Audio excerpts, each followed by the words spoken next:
Tell us a little about your experience. It took me a long time to decide due to a number of factors, but I was really worried about the whole process, including finances of time out for work. And I experienced coming to you guys when you were at the other location. And once I met you guys and Dr. Poppy, he gave me the confidence to follow through with it. How do you feel seeing your new smile for the first time? Oh, well, I've been emotional and now I feel like I'm back to normal after so many years. Yeah.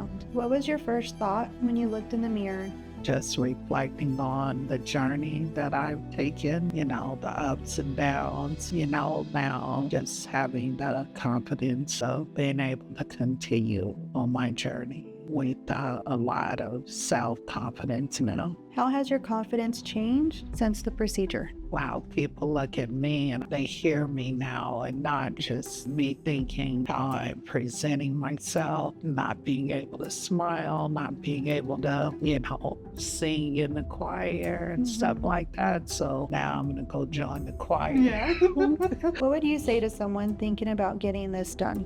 Don't wait, make a way, and it all works out, and come see Dr. Poppy and you guys, because you guys just take you through every step with nurturing and not judgment. I said, just come and do it. Did you have any concerns before treatment? Oh yeah, just how am I gonna get through this with pain? You guys, like I said, giving me the confidence, and starting with Nellie and Dr. Poppy, and I was just nervous. I was nervous about how to pay for it, and things just worked out, because it's worth every penny. And for a healthier lifestyle, yeah, that's the big thing, because, it makes you feel like, I'm worth it.